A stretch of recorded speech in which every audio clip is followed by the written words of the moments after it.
You're listening to an Airwave Media Podcast. Hello, and thank you for joining the American Revolution. This week I have something special for you. I want to introduce you to a fellow history podcaster by presenting one of his episodes. Gary Arndt runs the Everything Everywhere podcast. It's a great history podcast. As you might guess from the name, it covers a wide variety of historical content in no particular order. One of the great things about the Everything Everywhere podcast is that it publishes every single day. Now, I know many listeners of the American Revolution podcast wish I could publish more frequently. So for those of you who need a daily fix of history, Everything Everywhere is a great choice. What follows is a sample episode of the Everything Everywhere podcast to give you a taste of what it is like. I picked this episode because the topic is a question that I frequently get. That is, why didn't Canada join the American Revolution? If you like this episode and want to hear more, please subscribe to the Everything Everywhere podcast wherever you enjoy your podcasts, or go to everything-everywhere.com for more details. So without further ado, let's listen to the Everything Everywhere podcast answer to why didn't Canada join the American Revolution? The United States and Canada are like two siblings. They live next to each other, they have the same parents, and they're a lot alike. However, the way they both grew up was very different. The United States achieved its independence through a revolution. The Canadians, however, didn't join the American Revolution, even though they almost certainly could have. Learn more about why Canada didn't join the American Revolution on this episode of Everything Everywhere Daily.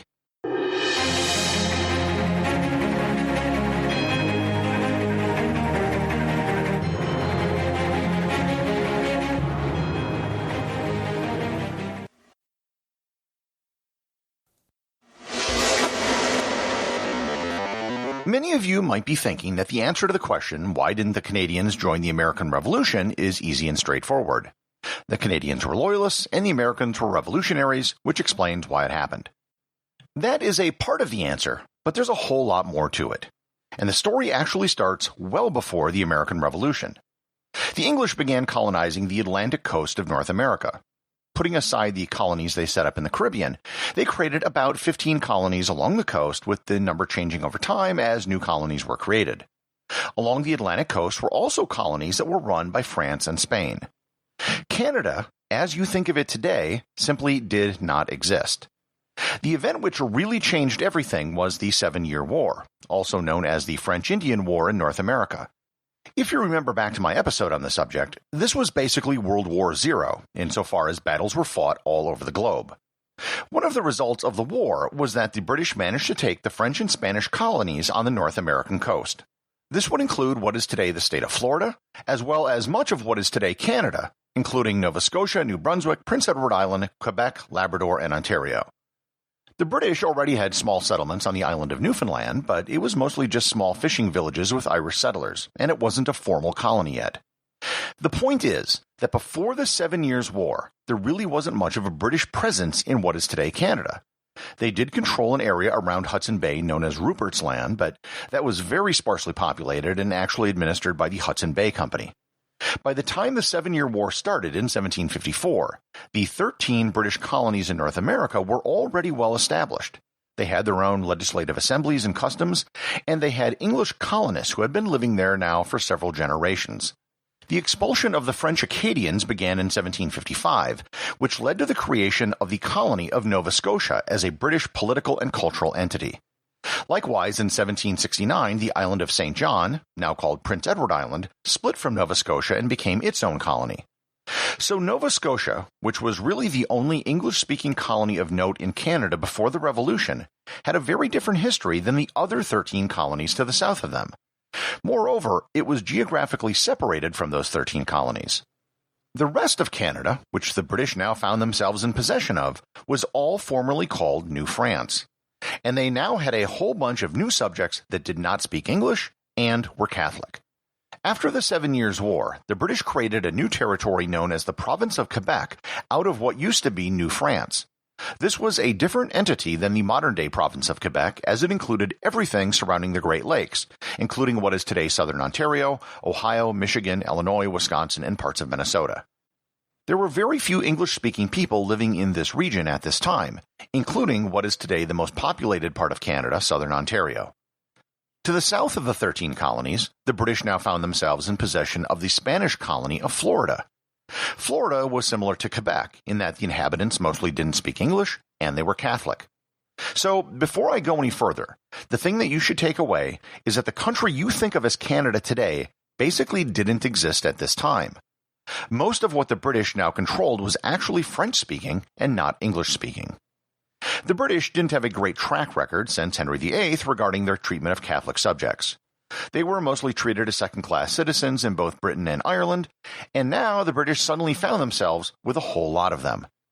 You might be thinking that, given British attitudes and their treatment of Catholic subjects, the French in Quebec would have been natural allies of the Americans during the Revolution. If you think that, you would be wrong. This is the first big reason why Canada didn't join the American Revolution.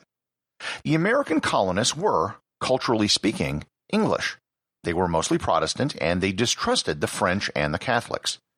Moreover, during the 7-Year War, much of the fighting in North America was conducted not by soldiers transported from Europe, but by American colonists who were already there. The fighting which took place in Quebec made the French-speaking settlers highly suspicious of the English-speaking colonists. Moreover, in 1774, just before the American Revolution started, the British Parliament passed the Quebec Act. The Quebec Act basically gave the French-speaking subjects a great deal of autonomy and preserved many of their rights and traditions. Those in Quebec didn't have to swear allegiance to Protestantism in their loyalty oaths. It guaranteed freedom of religion. It allowed French civil law to reign supreme in all private affairs as opposed to English common law. And also it allowed the Catholic Church to continue to mandate a 10% tithe. Politically speaking, the colonists in Quebec got most of what they wanted. Unlike the colonists in the 13 colonies, there was never a tradition of democracy in New France, so it wasn't something they were too agitated about. Economically, being part of the British Empire now gave them a larger trade network that they could buy and sell with. So Quebec, which was most of Canada at this point, had no real incentive to support the Americans. They didn't have the same grievances that the Americans did about taxation and representation, and what grievances they did have were already addressed with the Quebec Act. That isn't to say that the Americans didn't try to convince Quebec to join the cause. However, when the Americans invaded Quebec in 1775, it pretty much killed any chance they had of the Quebecois supporting their cause. The Americans initially entered Quebec to destroy the British ability to attack them. But then the American Brigadier General David Wooster occupied Montreal. The Americans sent a team to try to convince the French-speaking subjects to join the Americans, but their pleas fell on deaf ears. In the end, the Americans had nothing to offer Quebec that they didn't already have, and the cultural and linguistic differences were too great to overcome. So, Quebec didn't join the Revolution out of any deep loyalty to the British or the King. They probably had little of either. They didn't join out of self-interest as well as linguistic, cultural, and religious differences. Okay, so what about the British colony to the south? What about Florida? Why didn't Florida join the Revolution? The situation there was similar to that in Quebec. The linguistic, cultural, and religious differences were such that they just didn't have the same concerns that the American colonies did. Moreover, during the start of the Revolution, the colonies of East and West Florida, basically the Peninsula and the Panhandle, didn't have slavery. Escaped slaves who made it to Florida were considered free if they would accept Catholicism. That made Florida an attractive destination for escaped slaves in the South, leading to the creation of communities of freed slaves in Florida, which the southern colonies were not cool with. The British eventually gave Florida back to Spain, and slavery was instituted. Spain sold it to the U.S. in 1819, and it became a state in 1845. So far, the reasons for both Quebec and Florida not joining the Revolution were mostly cultural. There was, however, one colony that would have made perfect sense to join, and they almost did. Nova Scotia. Having earlier expelled the French-speaking Canadians, Nova Scotia was now a colony of English speakers, save for the native Mi'kmaq people who lived there. However, as I noted before, Nova Scotia, despite being a new English-speaking colony, wasn't like the other 13 colonies. They didn't have the history, they were geographically separated, and many of the settlers who moved there after the Acadians were kicked out came directly from Britain. However, there was another large population that did come from the American colonies in New England. When the Revolution started, there was initially some support in Nova Scotia, especially among the former New Englanders who migrated there. However, it wasn't strong enough to throw their support behind the Americans. Early in 1776, George Washington received a letter from sympathetic Nova Scotian rebels. It read, quote, "You may reasonably imagine that it is presumptuous in me to take such liberty in writing your excellency. Still, it is going from one whose principles are actuated from the genuine feelings of liberty and an indelible anxiety for the happiness of his country. We would greatly rejoice could we be able to join with the other colonies, but we must have other assistance before we can act publicly." End quote. It is quite probable that there was a decent amount of support for the Revolution in Nova Scotia, although probably not a majority. Much of the land in the colony was owned by absentee landlords back in Britain, and that angered many of the people who worked the land. The one group that actually did support the Revolution was the Mi'kmaq. However, Washington didn't want any part of invading another colony. He felt it was against the principle of the Revolution, and it would have been strategically unwise to take his troops so far away in a place where they easily could have been cut off at sea. A small group of Nova Scotians eventually traveled all the way down to Philadelphia, but they couldn't convince anyone to support their cause. A few Nova Scotians did fight for the Continental Army, and after the war they were awarded land in Ohio for their efforts. The brief window of 1775 and 1776 of possible union with Nova Scotia eventually closed. Nova Scotia became a base for the British, which resulted in the Americans hiring privateers to harass shipping off the coast in 1777. 225 ships were taken sailing to or from Nova Scotia within a 5-year period. This obviously began to anger the Nova Scotians and turned whatever sympathy they might have had for the revolutionaries into anger. However, perhaps the biggest thing which permanently ensured that Nova Scotia never joined the United States was that it became the primary destination for loyal colonists who didn't want to live in an independent America.